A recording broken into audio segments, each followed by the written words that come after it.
I heard you are leaving this house, Florence, Henry said with a smile. You heard him, Emma added. This house is too small for 3 adults. Too small, I replied evenly, and yet somehow you both managed to figure a fare in it. They smirked in unison. You've got until tonight, Henry said, or we toss you out ourselves. I'll leave, I agreed, smirking back, but I promise you'll regret it. Earlier, the day had started like any other. I jumped on a Zoom call, sending off designs to a client. I had just wrapped up the presentation and closed my laptop when I heard the garage door open. Henry was home early again. I sighed and went downstairs, my mind already swirling with the questions that had plagued me for weeks. What's up with you coming home in the middle of the day so often? I asked, opening the fridge to prepare lunch. Work's changed, Henry said curtly, not meeting my eyes. Taking on a new project with Emma. It's demanding. I paused, gripping a butter knife more tightly than necessary. Emma, huh? You two seem to get along well. Henry shrugged.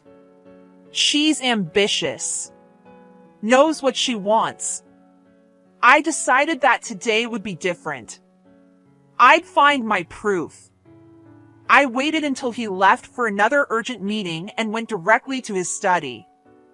I rifled through his desk drawers, my fingers trembling, until I found what I was looking for.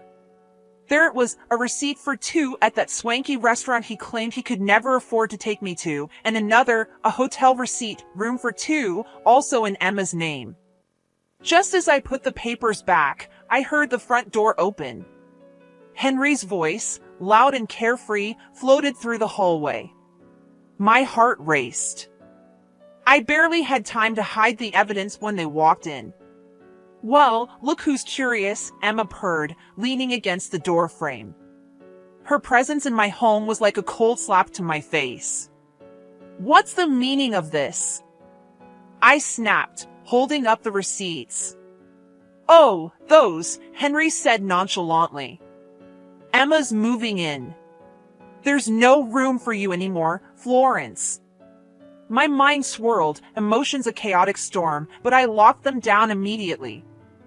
I set the receipts carefully on the desk and squared my shoulders.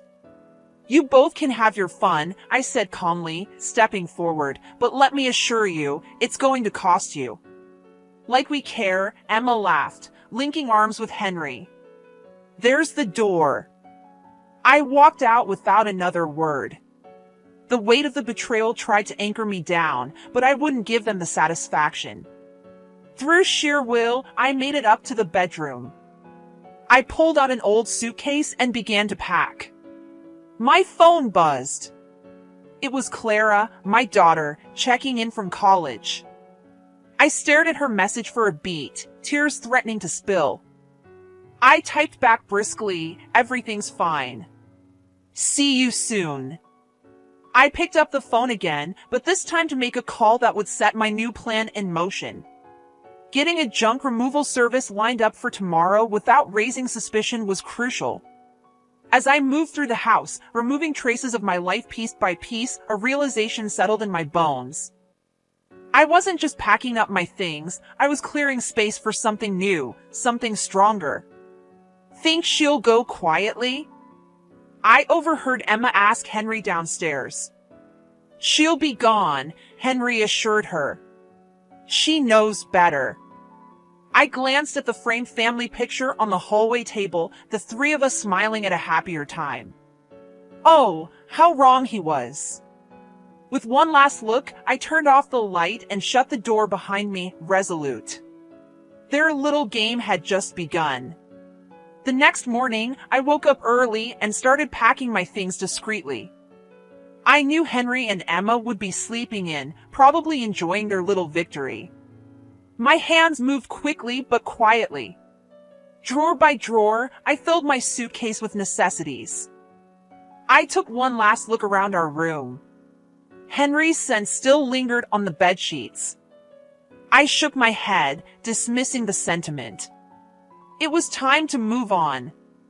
My phone buzzed, and I answered quietly, "Yes, I need the junk removal service today, as soon as possible."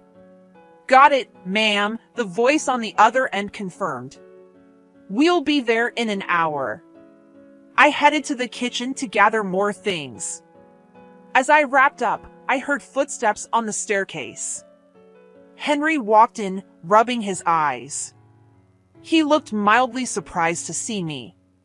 "You're still here?" he asked, a hint of annoyance creeping into his voice. "Yes, but not for long," I replied coolly, continuing to pack a box. "The removal service will be here soon." He snorted. "Trying to make this dramatic, aren't you?" "Just ensuring I don't leave anything behind," I said, not bothering to look at him. He returned upstairs, presumably to inform Emma. I knew they wouldn't cause a scene while the removal crew was here. Moments later, a knock at the door announced their arrival. "Morning, ma'am." "What needs to go?" the lead guy asked, glancing around. "Everything," I replied steadily. "Every last piece that isn't nailed down." The team got to work, moving swiftly through the house. I busied myself with smaller items, directing them now and then. From the corner of my eye, I saw Clara's photo on the mantel. Her bright smile gave me strength. I tucked the photo safely into my handbag. One of the team members gave me a sympathetic look. I didn't need their pity, I needed to stay focused. Henry and Emma eventually parked themselves on the couch, watching the proceedings like hawks. Emma smirked at me. "Feels good to downsize, doesn't it?" she taunted. I met her gaze calmly. "We'll see who downsizes in the end," I replied, words laced with subtle promise. Once most of my belongings were packed up, I took a moment to send a message to Clara, updating her indirectly. Later that afternoon, after everything was loaded up, I left the house with a final glance. "See you around," I said to Henry and Emma. Their laughter followed me to the driveway, but it didn't shake me.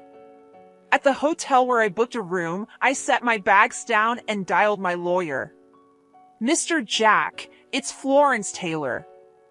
I'd like to discuss my rights and next steps." "Of course, Florence. Let's set up a meeting tomorrow," he replied. I hung up and let out a breath.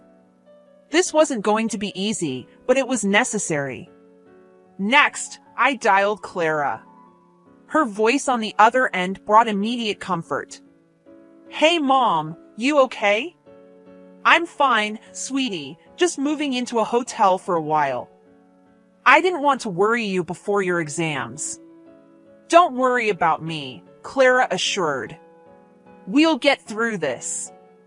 As we talked, I felt a surge of determination. Henry and Emma thought they had me cornered, but they underestimated my resolve. With Clara's support and a few strategic moves, I knew they'd soon realize their mistake. Once off the call, I laid out a new plan. Tomorrow, I'd consult the lawyer, start gathering evidence, and prepare for what was to come.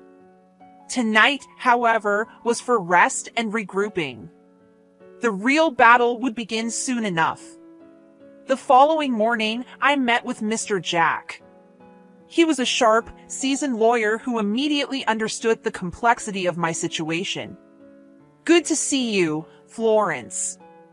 Let's go over your options," he started, spreading out some paperwork. "I want to make sure I'm protected and that Henry and Emma face consequences for what they've done," I said firmly. "We can start with a formal separation agreement to secure your rights and then consider divorce. Additionally, if you have any evidence of infidelity or financial misconduct, it will strengthen your case," Mr. Jack explained. I nodded. "I have some receipts and bank statements. I also suspect there's more if I dig deeper into his work files." He leaned forward, interested. "That could be very useful. Document everything and make copies. We need to build a solid case." Leaving his office, I felt more empowered, but the work was just beginning. First, I called Clara. "Hey Mom, how did it go?" she asked. "Good. We have a plan. Can you check Dad's old laptop? He might have left something incriminating." "Sure, I'll check tonight," Clara agreed. "Stay strong, Mom." I headed to a local cafe to start organizing the financial documents. The more I examined, the clearer it became that Henry had been hiding money, a lot of it. I noted everything down, preparing for what was to come. Later that evening, Clara called me back, sounding excited. "Mom, I found something. Dad's been transferring large sums to an account I've never seen before. Must be offshore." "Great work, Clara," I said, a smile spreading across my face. "We'll include that in our evidence." We arranged to meet the next day to go over everything she had found. That night, I barely slept, my mind racing with the possibilities. Early the next morning, I reached out to a moving company to help Clara pack up her things from the house. As they arrived at the old house, Henry stormed out, his face flushed with anger. "What is all this?" he demanded, glaring at Clara and the movers. "Just moving out what belongs to Mom and me," Clara replied calmly. "There's no place for our things here anymore, right?" Henry fumed. "You'll regret this, Clara." "I think you're the one who'll regret everything," she shot back, not backing down. I watched from a distance, proud of her strength. Later, Clara met me at the hotel with her findings. "Look at this." She handed me printouts. "Dad's been funneling money through fake accounts, and Emma's been in on it." I scanned the documents, my resolve hardening. This was exactly what we needed. "Excellent work, Clara. We'll hand these over to Mr. Jack first thing tomorrow." As we packed up the documents, I received a furious call from Henry. "You took the furniture. I can't even sit down in my own house." I let him rant before replying. "You should have thought of that before you betrayed me, Henry. You'll be hearing from my lawyer soon." He spat and hung up. Clara and I exchanged looks, both of us knowing we were just getting started. Tomorrow, I'd consult with Mr. Jack about the financial inconsistencies and prepare our next move. By evening, we had moved into a nearby hotel, ready to plan our strategy further. Clara stayed close, working with me to compile everything we needed. The calm before the storm allowed us to strengthen our bond and sharpen our focus. As we settled in for the night, Clara turned to me with a determined look. "We'll make them pay, Mom. They won't know what hit them." I nodded, feeling a fierce determination. Henry and Emma thought they could walk all over us, but they'd soon learn the cost of betrayal. It was time to hit them where it hurt the most. The next morning, I woke up early to meet Mr. Jack. The evidence Clara had found was pivotal.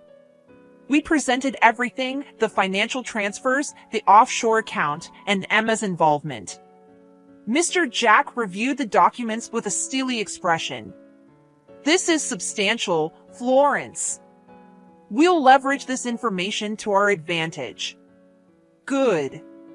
I want Henry and Emma to feel the full weight of their actions," I replied, my voice unwavering. Back at the hotel, Clara and I continued plotting. Then my phone rang. It was Henry, and he sounded panicked. "What did you do with the furniture, Florence?" he demanded. "Missing a comfy seat, Henry?" "I bet all your new girlfriends are doing just fine without it," I replied. "You know damn well we can't replace those things easily," he growled. "Maybe we can strike a deal," I said, leaning into the opportunity.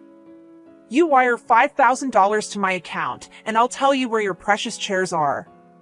"I'll think about it," he stammered before hanging up. That got him rattled, Clara noted with a grin. I nodded. It's just the beginning. We'll hit them gradually. The following days were crucial. Henry, foolishly desperate to get his things back, transferred the money, and I redirected it to cover the moving expenses. With part of the dealings in motion, I sought the next strategic strike. I called Henry again. Thought about my offer? All right, he said begrudgingly. Send them back, but this better be everything. Patience, I replied. Check your email for the address. After hanging up, I went back to compiling the last of our evidence, double-checking all the details, ready to send it off. I made an anonymous email and attached the files for Henry's boss at work. Mr. Charlie will have a field day with this, I muttered, hitting send. Within hours, chaos erupted. Henry called back, his voice frantic. Florence! My boss wants to see me. What did you do? Oh, just ensured the right people got the right information, I replied coolly. I made sure your reckless actions get the attention they deserve. You're playing with fire, he shouted. No, Henry. I'm controlling the blaze you started, I countered before ending the call. By the next morning, Mr. Charlie contacted me. He wanted to discuss the evidence and potential repercussions. I agreed to meet him at his office with Mr. Jack. As we entered the office, Mr. Charlie greeted us solemnly. Mrs. Taylor, thank you for coming. I'm disturbed by what I've reviewed. I felt it was necessary for you to know what's been happening, I affirmed. Mr. Jack laid out the details. Henry and Emma manipulated company finances and violated numerous policies. We trust you understand the gravity. Mr. Charlie nodded. We'll conduct our investigation, but this looks serious. There will be severe consequences for both parties. Leaving the office, I felt a surge of satisfaction. We were closer to delivering justice. Clara hugged me, sharing the triumph. What's our next step? She asked, eyes bright with anticipation. Now we let the dominoes fall, I said confidently, and prepare for the fallout. Later that day, I received another frantic call from Henry. What did you tell my boss? They've suspended me pending investigation. Just the truth, I answered briskly. You should have thought about the consequences. You're going to regret this, Florence, he threatened. I smiled, calm and composed. No, Henry, this is just the beginning. You'll see. Hanging up, I turned to Clara. Get ready for the next phase. We've only just begun. With our plan in motion and the stakes growing higher, I knew Henry and Emma were on the brink of facing what they had long evaded, accountability. Together, Clara and I had turned the tide, and now it was time to see how far we could go. A week later, I received an urgent call from Mr. Charlie. Mrs. Taylor, can you come into the office today? We need to discuss your findings in detail, he said. Of course. I'll be there shortly, I replied, already gathering the remaining evidence I'd planned to share. Clara decided to come with me, eager to see justice in action. As we entered the building, I felt a mix of nerves and determination. This was the tipping point. Mr. Charlie met us at the front, leading us into a conference room where a few other stern-faced executives waited. Thank you for coming, he began. We've reviewed the initial evidence, but we need further clarification. I handed over the detailed documents, financial transfers, and incriminating emails. Mr. Jack, who accompanied us, explained. Henry and Emma have been involved in fraudulent activities, transferring company funds and covering their tracks poorly. The offshore accounts are just the beginning. One executive shook his head. This is beyond unacceptable. Rest assured, Mrs. Taylor, there will be severe repercussions. Clara leaned in, whispering, "They won't get away with this." As we laid out the final pieces, the executives grew more animated. "This has far-reaching implications," Mr. Charlie said. "We need to suspend Henry and Emma immediately and launch a full investigation." Leaving the office, I felt a heavy weight lift. We were finally turning the tide. Later that afternoon, Henry called, desperate. "They suspended me, Florence. They're investigating everything. You need to fix this," he pleaded. "I won't fix your mess, Henry," I replied coldly. "You brought this on yourself." Emma was on the line minutes later. "You treacherous, do you know what you've done?" "Yes, Emma. I made sure you face the consequences of your actions," I said calmly. "You'll regret this," she threatened before hanging up. Clara and I spent the rest of the day finalizing our legal steps, ensuring our case was airtight.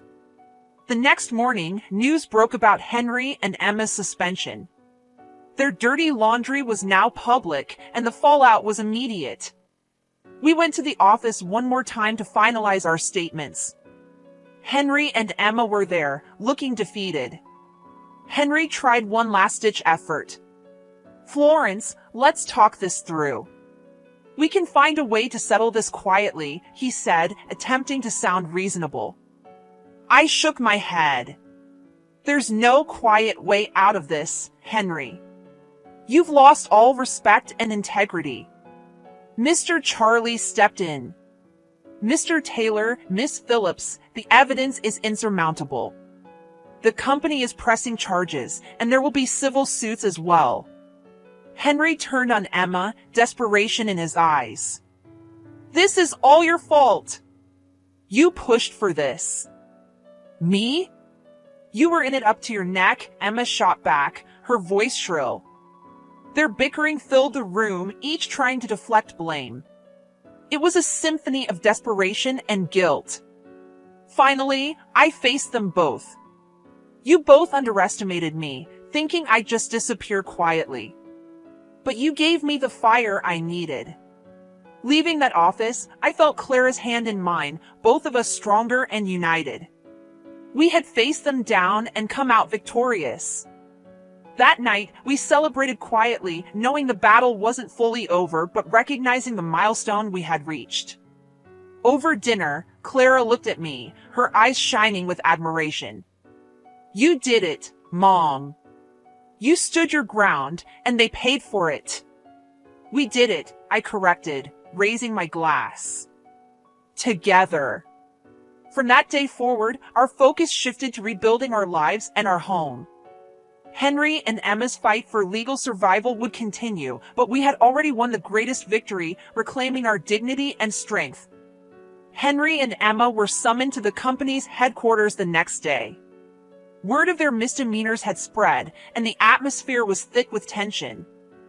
I decided to witness the spectacle in person. Clara came with me, both of us blending into the background of the bustling corporate environment. We watched as Henry and Emma were escorted into a large conference room where Mr. Charlie and several other executives awaited them. The room fell silent as the door shut behind us.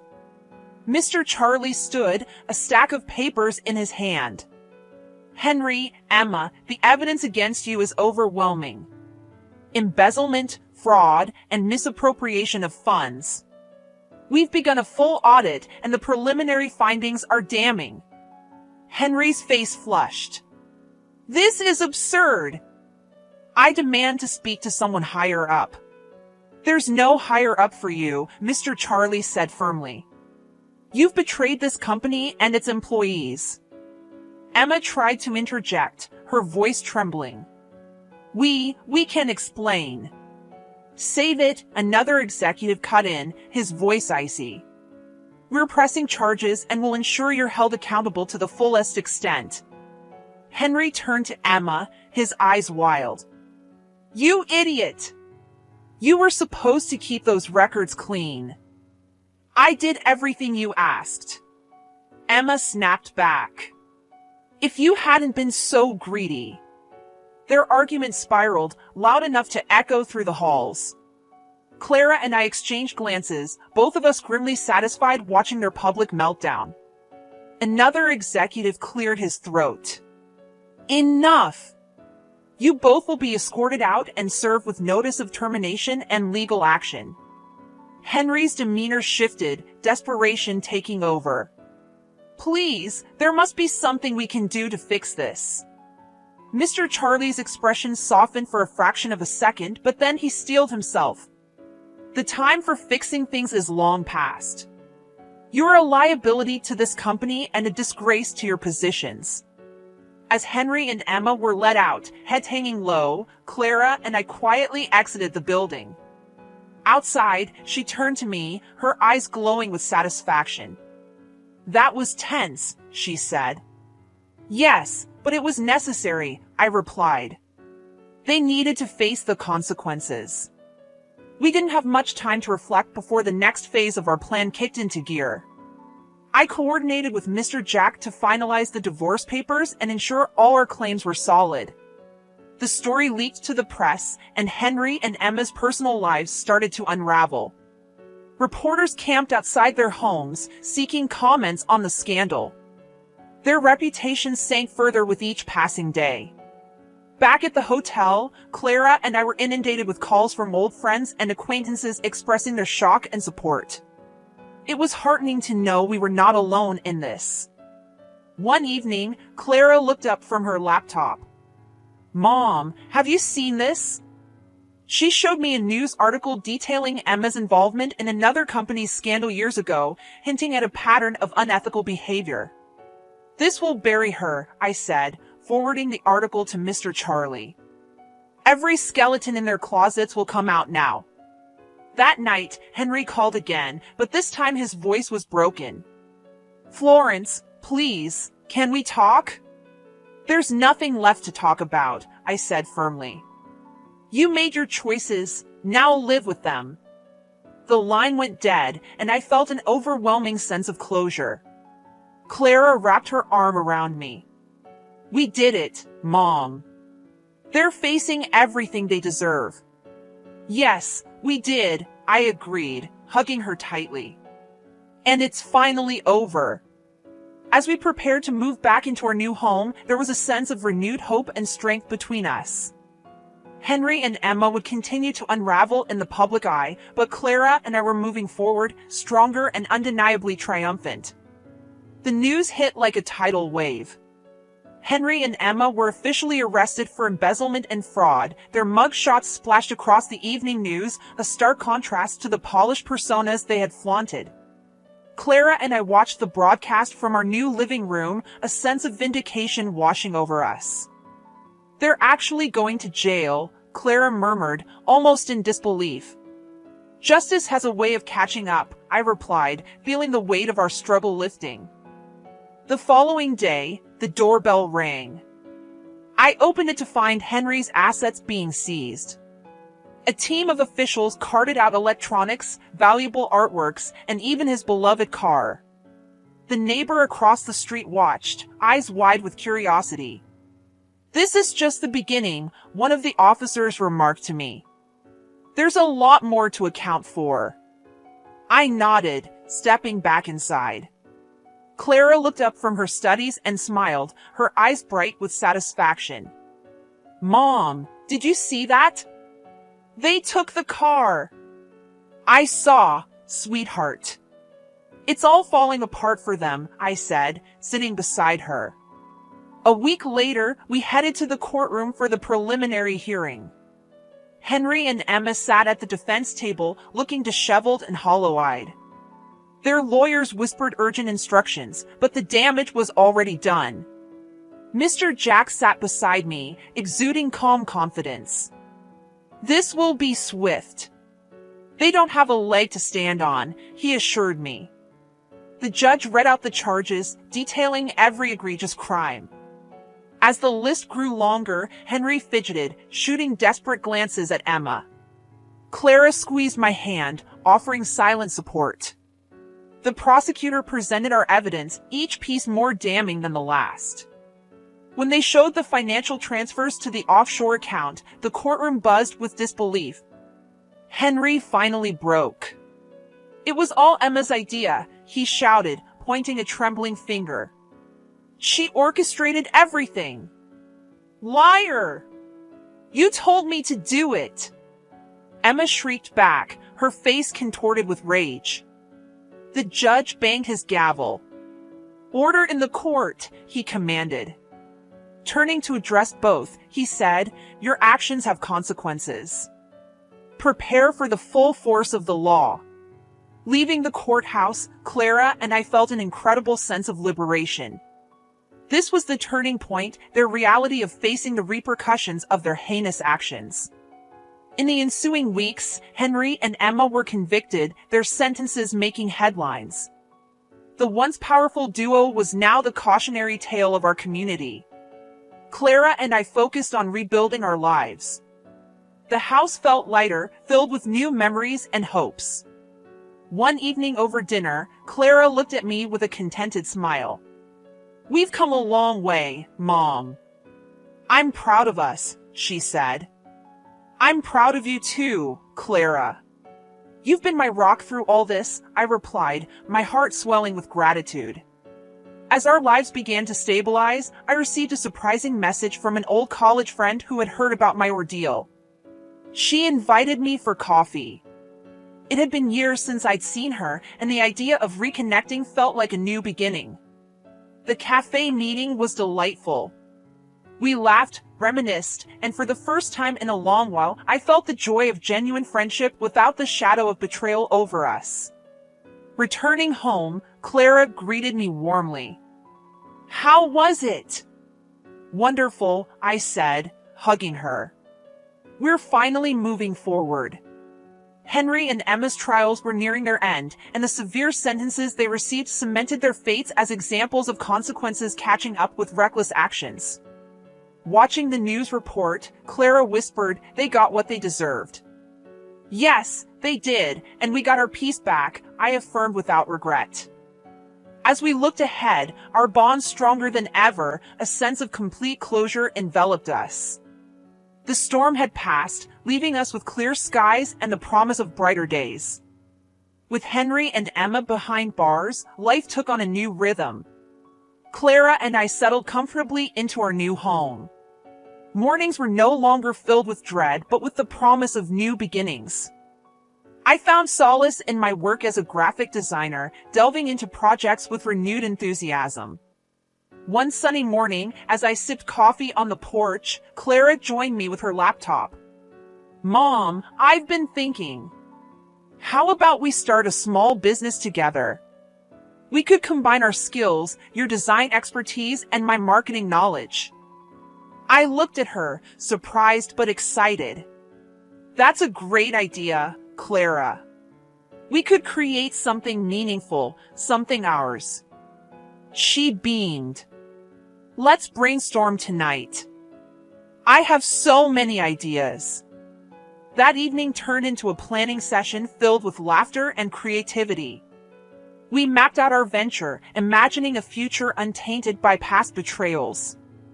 The name we chose, Resilient Designs, felt appropriate, encapsulating our journey and newfound strength. Days turned to weeks, and our vision slowly materialized. We launched our business, received our first clients, and felt a growing sense of accomplishment. Every new project was a step forward, a testament to our resilience. But one evening, a familiar name flashed on my phone. Picking it up, I heard an all-too-familiar panicked voice. Florence, Emma sobbed. Please, you have to help me. What do you think you're doing calling me? I replied, anger bubbling. Please, I'm scared. Henry's manipulating everyone, turning everyone against me, she cried.